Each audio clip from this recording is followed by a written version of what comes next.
A nossa palavra hoje, vou compartilhar com vocês sobre emoções tóxicas. Falar de emoções tóxicas, nós poderíamos falar assim de uma infinidade de emoções, mas nós vamos priorizar algumas, talvez as mais recorrentes, aquelas que têm mais a ver com a nossa história, com aquilo que nós estamos vivendo aí, talvez seja até a área da sua recuperação nessa noite. Então, você fique assim, muito ligado naquilo que o Espírito Santo vai fazer, porque ele já está fazendo e ele vai completar, porque ele não deixa nada assim pela metade. Nosso Deus é um Deus perfeito. Você pode colocar, por gentileza, então, eu trouxe o material ali para que a gente pudesse ter o norte. E então, falar de emoções ou falar de emoções tóxicas, falar de estados afetivos, estados psicoafetivos, onde nós elaboramos uma reação. A emoção é uma reação. Algo desencadeia essa resposta que eu dou, e muitas vezes é uma resposta, na maioria das vezes, é uma resposta puramente emocional. Ela vem mesmo, ela vem com toda a força, e então é a maneira como eu lido com as situações que a vida impõe para mim. Ou são as respostas, as reações às ações que eu recebo. Então, as emoções... Pode passar. As emoções tóxicas, no caso, seriam as emoções, os estados afetivos que devem ser manifestos de uma forma de comunicação. E onde reside o elemento nocivo dessa resposta? É quando, na verdade, eu dou uma resposta que ela é inadequada. Eu tenho uma reação intempestiva, ou eu tenho uma reação que ela se torna nociva. E quando eu falo nociva, tanto para mim quanto para aqueles que estão ao meu redor. Então, no nosso relacionamento, nós temos que primeiramente entender uma coisa. Nós sempre vamos desejar que o outro responda satisfatoriamente às minhas demandas. Porque, na verdade, nós queremos sempre que o outro, ou nós temos uma régua, vamos dizer assim, e achamos que nós somos referência, e que o outro precisa responder da minha forma, à minha moda. E isso não acontece. A beleza do relacionamento está exatamente em que eu me relaciono com aquele que é diferente. E é nesse relacionamento que eu vou crescendo. O que ocorre é que, muitas vezes, nesse nosso crescimento, no percurso, no dia a dia, muitas coisas vão acontecendo na nossa história. E isso me faz lembrar um pastor, quando falava numa conferência na nossa igreja, e há muitos anos atrás...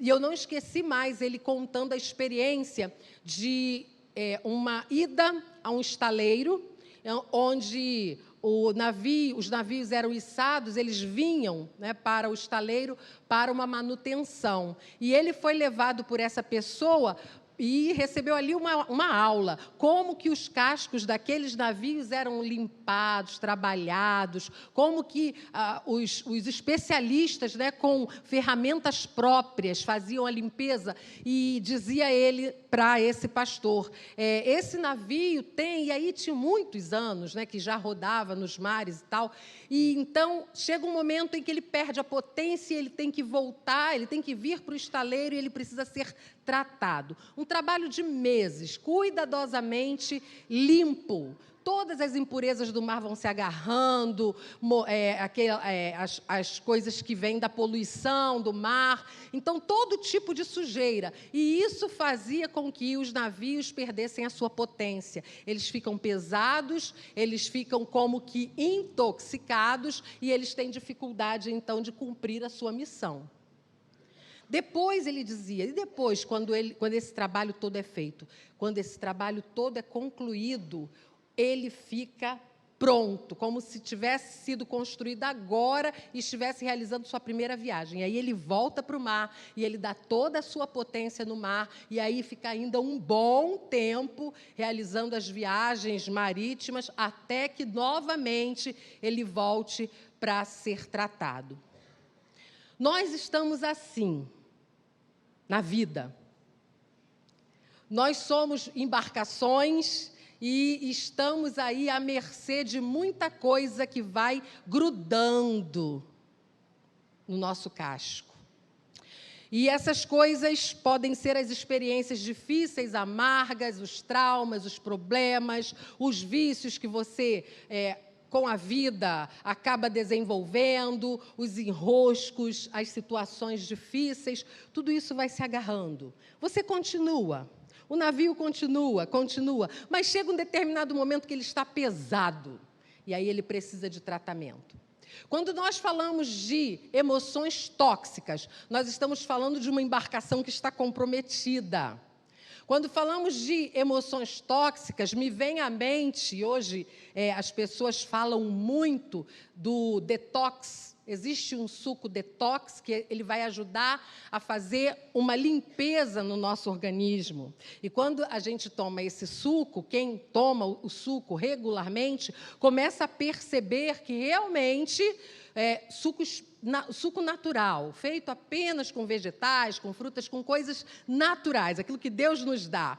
E então nós começamos a perceber, desde o funcionamento digestivo, a pele, o cabelo, quantas coisas vão mudando, porque nós estamos tomando um suco que desintoxica. Não é diferente com relação às emoções. Na vida, nós vamos nos tornando, então, pesados, coisas vão acontecendo, situações são impostas sobre a nossa história, na nossa vida, e muitas vezes, não sabendo lidar com a situação, nós acabamos com a nossa vida comprometida. Talvez eu esteja falando aqui nessa noite para pessoas que estão assim, talvez até sendo empurradas para o estaleiro. Já estão, é uma embarcação, e quanta história para contar, pelos mares aí navegados, mas está pesada, está pesado, já não consegue mais, já não há produtividade, já não vive com qualidade. E eu quero dizer para você nessa noite que o Celebrando a Vida, ele não tem uma fórmula, ele não vai dar uma receita para você, como quando pegamos todos os ingredientes do suco detox e então fazemos exatamente como a receita manda e tomamos esse suco todo dia. Mas posso dizer para você que a experiência de cada um aqui no encontro, na mutualidade, na partilha, vai mostrando para você que é possível sair desse lugar onde você está, de um lugar talvez assim, de uma embarcação adoecida, de uma embarcação comprometida, de uma embarcação intoxicada, de uma vida que está precisando, está tão intoxicada, tão inflamada, que precisa realmente parar um tempo e precisa desse processo de desintoxicação. Bem-vindo ao Celebrando a Vida. Bem-vindo ao Celebrando a Vida. Onde estão os celebrantes? É exatamente isso. Porque eu tenho certeza, se você conversar com qualquer um que fez Celebrando, que está aqui hoje trabalhando na equipe do Celebrando, vai atestar isso. Então, eu gostaria de compartilhar o que é muito recorrente. Como que uma emoção, porque nós temos emoções positivas e emoções negativas, como que as emoções ficam assim, comprometidas, intoxicadas. E eu trouxe, então, ali apenas cinco emoções recorrentes, até naquilo que a gente percebe em atendimentos, na experiência do Celebrando, e que hoje você pode ter a certeza de que, se você está aqui, Deus está dando a você uma oportunidade de colocar, então, seu navio no estaleiro e começar de uma forma minuciosa, um passo de cada vez, um dia de cada vez, deixando que Jesus Cristo, que é o poder superior, que guia o nosso programa, Jesus Cristo atue aí na sua vida e que você possa deixar com que Ele faça essa obra, essa transformação. Existe o medo, existe a ansiedade, a mágoa, o estresse e a raiva. E, na hora, quando eu pensava quais as emoções, privilegiar qual a emoção, falar de qual emoção tóxica. Eu pensava em personagens da Bíblia e me veio à mente muitas situações, Pedro vivendo situações de medo, lembrei de Jonas, por conta de desobediência, vivendo tantas situações em que ele passou por estresse, muito estresse, ali quando ele estava dentro da barriga daquele peixe, e relutando muito para fazer aquilo que Deus havia mandado ele fazer. Mas um personagem especificamente falou muito ao meu coração esses dias, e eu falei, tem bastante toxicidade na vida deste homem. E este homem é Saul, o rei Saul. Imagine um rei que foi escolhido, o povo queria um rei, e Samuel, então, vai com a direção de Deus e unge Saul para que Saul se tornasse rei, o primeiro rei de Israel. E Saul começa muito bem. Saul tinha o que o povo gostava, né? A aparência, o porte. Certamente, assim, Israel estava se sentindo, né? Agora nós estamos como as outras nações. Nós pedimos um rei, Deus nos deu um rei, e deu um rei que tem porte, é um rei preparado. E aí, eu fiquei pensando que quantas situações na vida vão fazendo com que nós façamos escolhas, ou mesmo nos coloquemos numa posição diante do mundo, diante das pessoas, para que nós fiquemos bem diante das pessoas, para que nós tenhamos uma aceitação, para que nós sejamos incluídos. Ninguém gosta de ficar fora. Todos nós fomos feitos para viver em grupo. Quando em Gênesis 2 o Senhor falou assim, não é bom que o homem esteja só, ele estava inaugurando um homem com muitas dimensões, né? Um homem biopsíquico, sócio e espiritual também. Deus estava fazendo alguém que precisava, inclusive, de grupo.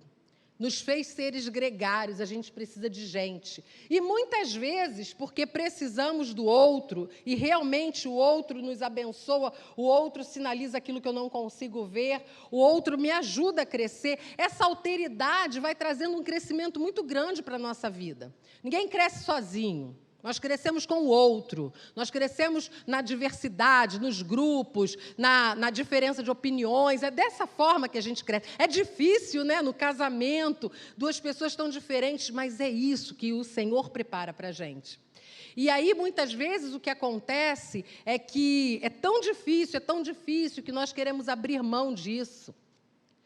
E aí, me relacionar com o outro se tornou uma coisa quase que impossível. E aí eu começo a me fechar. Porque nós queremos sempre ser aceitos. Nós queremos que o outro nos receba, nos acolha. Nós queremos nos sentir assim. E quantas vezes, e eu quando olhei para essa vida aqui do Saul, eu pensei muito nisso também. Mas falando ainda acerca de raiva, medo, tristeza, eu queria compartilhar com vocês algo muito importante que vai falar de ferida. Pode passar, por favor. Antes de nós entrarmos na história, e são muitos textos, nós não vamos ler, nós vamos fazer aí um passeio em alguns capítulos do primeiro livro de Samuel. Eu não poderia deixar de compartilhar com vocês sobre essa questão da ferida. Uma ferida é uma emoção que ficou tóxica, que se tornou tóxica e que agora, então, adoeceu a sua alma. Medo você tem? Sim ou não? Sim. Raiva você tem? Sim. Decepções na vida? Sim, muitas. Mágoas? Sim, né? E quantas pessoas dizem, né? Essa aí é uma má água. É uma água que traz muita dor, muito sofrimento. É difícil. Pois é, mas onde é que está a diferença? A diferença está na intensidade com que se vive esta emoção negativa e você não consegue se livrar dela. Você não consegue encontrar um caminho, você não consegue dar uma solução para ela. Conhecem a máxima da homeopatia? A máxima da homeopatia diz que a diferença entre o remédio e o veneno está na dose. É exatamente isso. Quando nós estamos com as nossas emoções intoxicadas, nós estamos falando de algo que não conseguimos elaborar, dar conta, resolver, enfim, por isso nós adoecemos. E aí eu trouxe, então, esse quadro para falar justamente dessa ferida, porque muitos de nós aqui hoje trazem feridas na alma.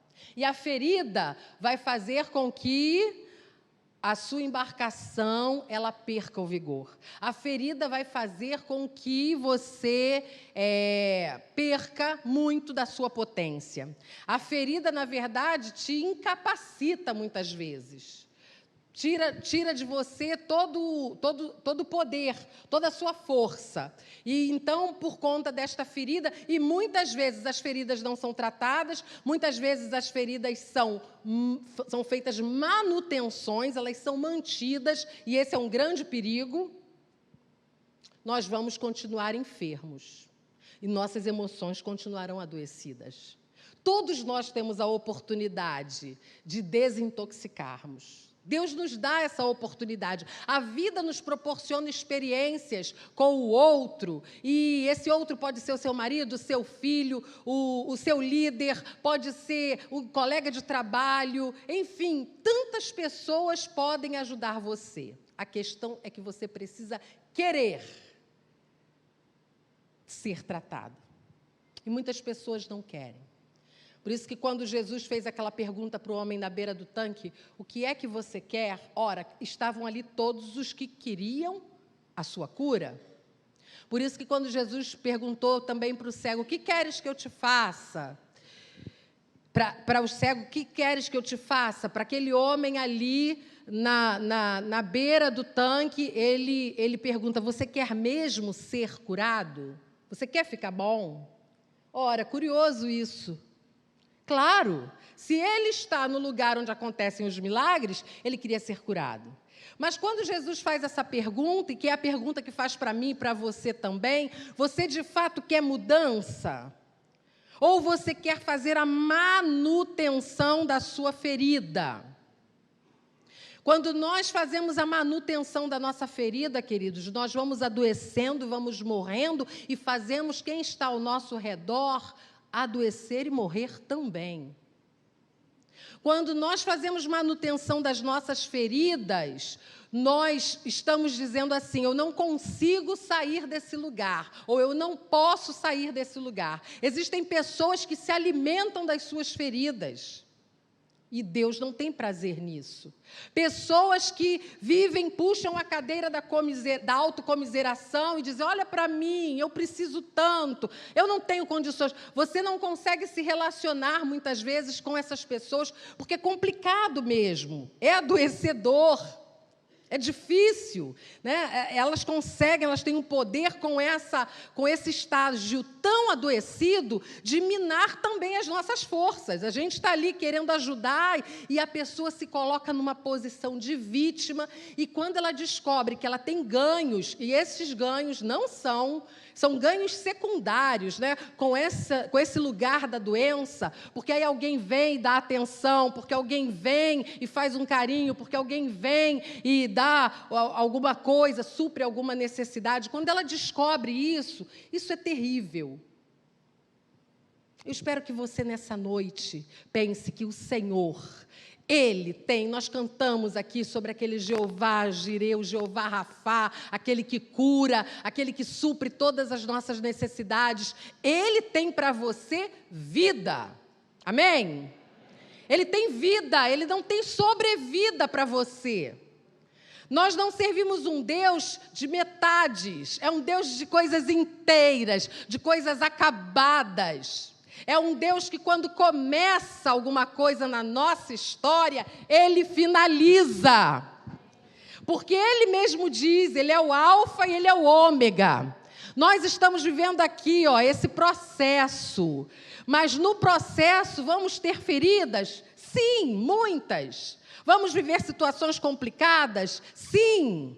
Vamos passar por traumas? Muitos. A questão é como nós estamos lidando com as nossas feridas. O Senhor tem cura para nós. E no momento em que nós nos assentamos nessa cadeira de autocomiseração e descobrimos que as pessoas vão nos dar atenção, eu estou dizendo para mim mesmo, eu me contento com migalhas. Eu me contento com o que estou recebendo. Mas você não é pombo. Você não é formiga. Você é filho amado de Deus. Efésios capítulo 1 diz que você está assentado com o Senhor nos lugares celestiais. Que nós somos filhos por adoção. Nós somos co-herdeiros da promessa. Tem céu para a nossa vida, mas não é lá. Começa aqui, quando nós queremos qualidade de vida melhor. Quando nós queremos tratar nossos enroscos, nossos maus hábitos, nossos problemas, quando nós dizemos para o Senhor, eu quero sim, Senhor, eu quero mergulhar nesse tanque. E tem gente aí pronta para ajudar. Tem gente aí que vai pegar na maca e vai descer, como aqueles 4 amigos que levaram e colocaram diante de Jesus aquele paralítico. O Senhor quer realizar.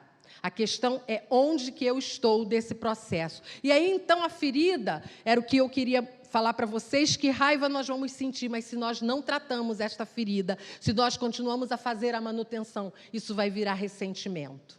E ressentimento é porque eu vou sentir de novo aquilo que alguém me fez em 1915, volta quando eu lembro com a força total. A ferida está aberta. E se você continua alimentando isso, ela vai continuar aberta. E aí você vai ter um comprometimento na qualidade da sua vida. A raiva com a culpa se converte em depressão. Quantas pessoas, porque estão alimentando esta ferida aí, agora é um combo, conjugada, né? A raiva com a culpa, e ela então começa a viver a depressão.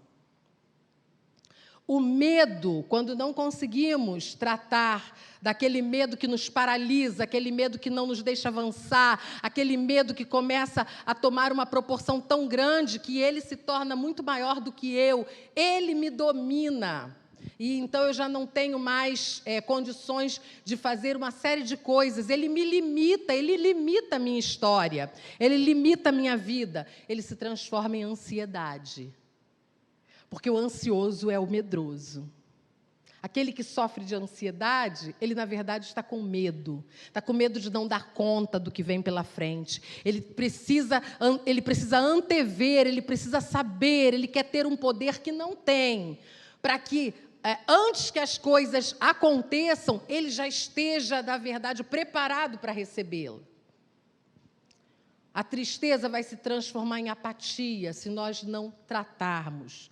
E é por isso que esse perfil de inseguro, de instável, né, de uma pessoa assim, me fez lembrar do Saul. E aí eu queria compartilhar, então, alguns. Enquanto compartilhamos, você vai pensando aí que o quanto isso pode ter a ver com a sua história, com a sua vida. Porque nós estamos aqui para tratarmos e nós nos desintoxicarmos. Saul teve a oportunidade de se desintoxicar, mas parece-me que ele entrou num caminho e aí ele a cada dia ele se alimentava mais daquele problema, daquela dor, daquela situação, daquela dificuldade, e aí ele foi aumentando mais e mais e comprometendo muito mais a sua vida. Tóxico. Ficou tóxico. Uma pessoa tóxica. 1 Samuel, capítulo 10, versículo 7. 1 Samuel, capítulo 10, versículo 7. nós encontramos o versículo assim, que estes sinais se cumprirem, faça o que achar melhor, pois Deus está com você.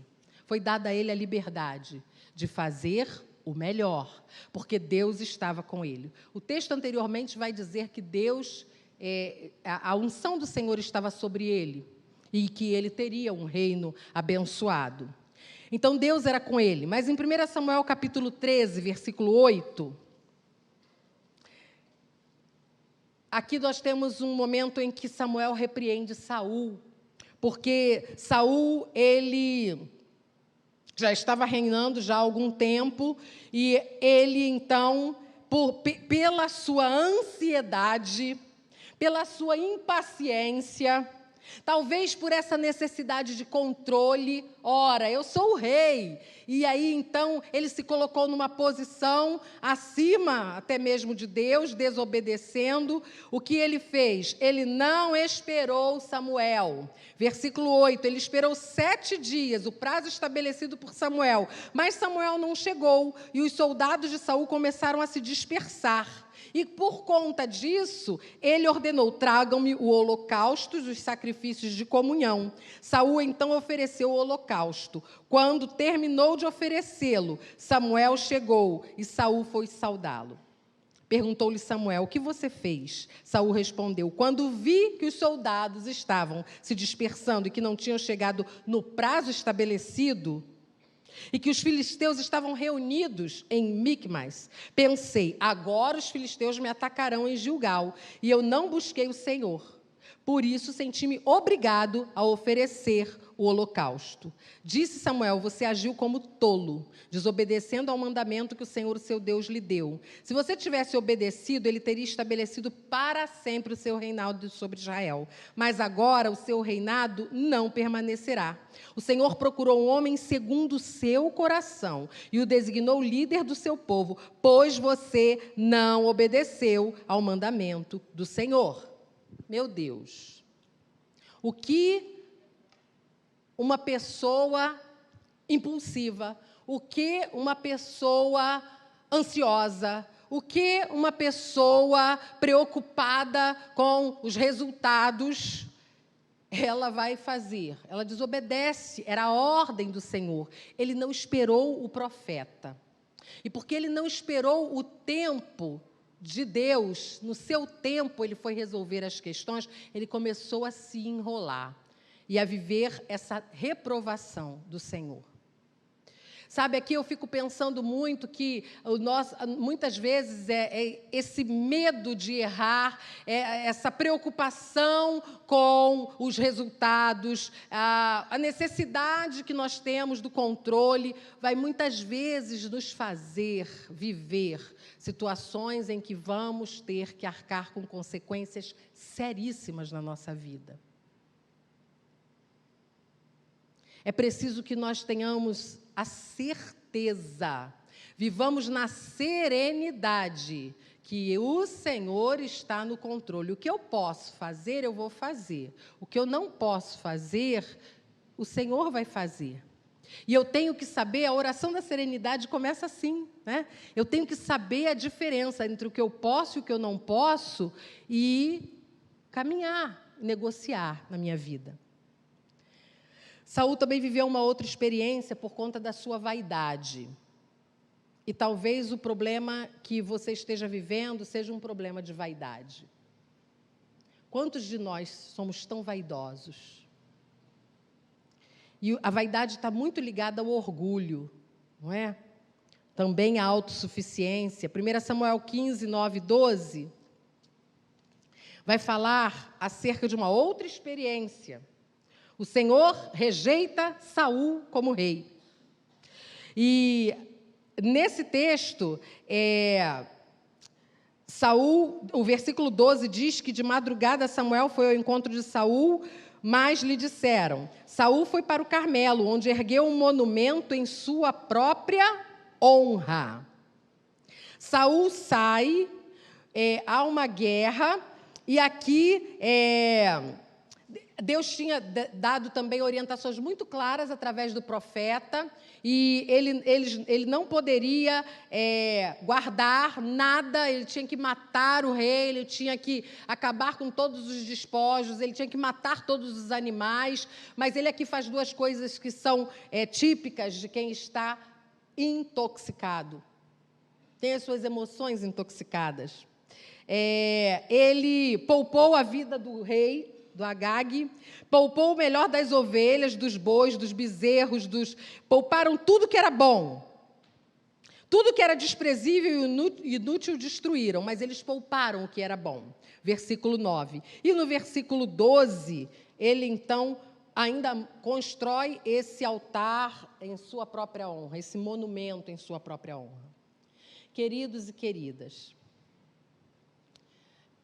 o Senhor quer realizar coisas através da nossa vida, mas enquanto nós estivermos entendendo que nós temos o controle da nossa vida, Ele não vai realizar.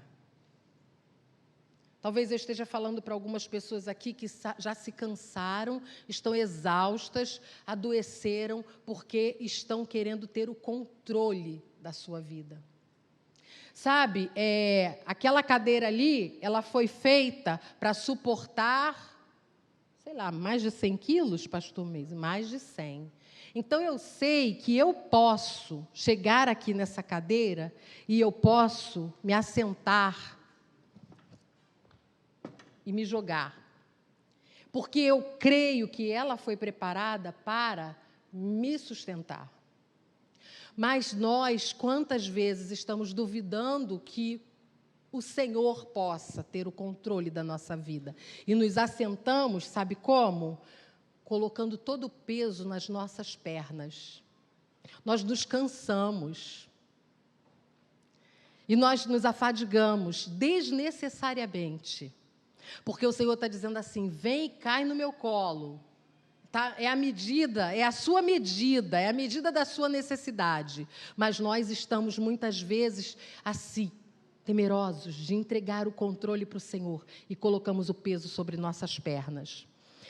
Nessa noite nós compreendamos isso, que muitas vezes é essa ansiedade ou essa vaidade, esse orgulho, essa soberba de acharmos que somos nós que estamos fazendo, somos nós que cuidamos, somos nós que temos o controle, somos nós que estamos cuidando da nossa família, do nosso filho, do nosso trabalho, somos nós, não, e nunca o Senhor.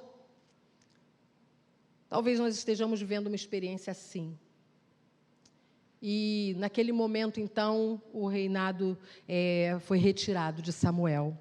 Mas aí existe o versículo 15, o capítulo 15, versículo 24, que fala de medo. O 15, 24, ele diz assim: Pequei, disse Saul, ele reconhece. Violei a ordem do Senhor e as instruções que tu me deste. Tive medo dos soldados e os atendi. E aí ele começa agora tentando fazer uma espécie de chantagem emocional com o profeta, porque ele quer ficar bem diante do povo. E aí ele diz, não, porque joga na conta dos soldados. Eu reconheço, eu errei, eu pequei, é porque eu tive medo. E ele tem outras situações, medo também, nós sabemos em outros momentos da história, mas aqui o que nos chama a atenção é que ele declara que ele teve medo, e por isso ele agiu assim, ele tenta justificar as suas emoções tóxicas dessa forma. No versículo 30, ele pede ao profeta que entre na cidade e que o honre diante das autoridades. Não, agora vai ficar muito feio para mim, eu sou o rei, entra comigo na cidade, por favor, me honra diante de todas as pessoas. Como é que eu, rei Saul, vou ficar diante do povo? Quantas vezes a nossa preocupação é com a nossa reputação e não com a nossa recuperação? Como nós falamos no Celebrando. O Senhor está preocupado com a sua recuperação, não é com a sua reputação. Saul perdeu a oportunidade de ter as suas emoções mais alinhadas com a vontade de Deus. Perdeu a oportunidade de viver uma vida produtiva, de fazer um reinado maravilhoso, porque ele estava preocupado agora com a honra, ele estava preocupado com a sua reputação, ele estava preocupado com o que as pessoas vão pensar a meu respeito. E isso é típico das pessoas que estão assim, adoecidos. É tão lindo ver aquela mulher que entra e ela não está nem um pouco preocupada com o que as pessoas estão falando pelo valor do perfume que ela traz, porque ela é mulher, porque ela ousou, ela entrou ali naquele lugar e aí ela fez aquele momento de extravagância, de adoração, e ela foi alvo de críticas. Ela não estava nem um pouco preocupada. As suas emoções eram emoções tratadas pelo Senhor. Quando estamos assim, nós ficamos presos. O outro, eu fico refém do outro, eu fico refém da opinião do outro, eu fico refém da vontade do outro. Eu só faço se o outro liberar, se o outro me der a chance. Eu sequer penso na possibilidade de dizer não para o outro, porque eu quero ser aceito, eu quero ser querido. Nós precisamos tratar nossas emoções. E aí, Davi, então, entra na história, e aí a gente vê que 7 anos e 6 meses, Davi liderou a tribo de Judá, e fugindo, todo o tempo do Saul, porque aí existe um ciúme, existe uma inveja que não começou ali, começou lá, quando ele recebe a honra na cidade do povo, porque ele venceu o gigante. E então as mulheres criaram logo uma musiquinha, né, que Davi matou muito mais do que... Saul é o cara, mas Davi é muito melhor. Esse aí não tem igual. Ali começou o ciúme, ali começou a inveja. Ele não tratou disso. E isso acabou com a sua alma. Ele passa tanto tempo perseguindo Davi fugindo e muitas pessoas, então, reconhecendo sua liderança e estando com ele. Um fato curioso que eu queria destacar aqui, nós já estamos caminhando para o final, é quando a gente vê Davi aparecendo nesse cenário. Quando Davi vai lá para entregar lá a provisão, né, o alimento e tal, para seus irmãos, porque ele era o menor na casa do pai, né? Então ele foi lá para fazer isso. E ele vê, então, que o povo de Deus está sendo afrontado, e, inclusive, o rei não faz nada. O rei está lá com medo, né? Ele está lá no palácio e ele não aparece, pelo menos é o que nos parece aqui do texto. O que acontece? Ele vai para ali, para aquele vale, e ele desafia como que o povo de Deus, como que estamos todos aqui tão amedrontados. Deus está conosco. Naquela situação, a providência de Saul é preparar a sua armadura para que o Davi a usasse. Ali, a gente já começa a perceber uma coisa belíssima no caráter, na vida, nas emoções do Davi. O Davi diz não para o rei. Olha, que honra seria lutar com toda aquela armadura do rei Saul. Mas o Davi, um menino, quem era ele? Como diz meu esposo, né? Quem era ele na fila do pão? Ele gosta de usar essa expressão. Quem é você na fila do pão? O menor da casa do pai dele. Ele diz assim, não, essa roupa não me cabe. Quero dizer para você, nessa noite, que quando nossas emoções estão tóxicas, elas estão adoecidas, nós estamos colocando roupas que não são nossas. Nós estamos trajando vestidos, roupas que não nos cabem mais. Talvez você esteja insistindo com um sapato, com uma roupa que não é mais seu ou sua. Mas você está preocupada com as pessoas, com a aprovação delas. Talvez Deus esteja dando a oportunidade a você de agora usar as suas próprias roupas, mas você tem medo desse confronto, você tem medo de decepcionar alguém, você tem medo de que virem as costas para você, você tem medo dessa recusa, desse abandono, talvez, dessa rejeição. E aí você, então, adoece, mas não tira essa roupa. O primeiro indício aqui de que Davi, né, já estava sendo trabalhado desde lá, das malhadas, por trás lá das malhadas, que ele cuidava dos rebanhos do pai, é que Deus estava tratando das suas emoções. E aí ele, diante do rei, ele não aceita aquela roupa. O que é que você precisa hoje deixar? Que postura você precisa hoje tomar? Quais as decisões hoje que vão fazer diferença na sua história? Porque você vai estar fechando portas, porque você vai estar dizendo não, porque você vai estar recusando esta roupa, este sapato, porque eles já não cabem mais em você. É difícil, mas é possível. E Deus, muitas vezes, tem algo tão grandioso, tão maior para nós. E nós estamos preocupados em atender os outros, quando nós precisamos compreender que é ao Senhor que nós devemos ouvir. Abaixe a sua cabeça. Eu queria que você orasse nesse momento, pela sua vida. Fale com Deus. O Senhor quer tratar, o Senhor quer desinflamar, quer desintoxicar. E é muito interessante porque existe na profecia de Malaquias,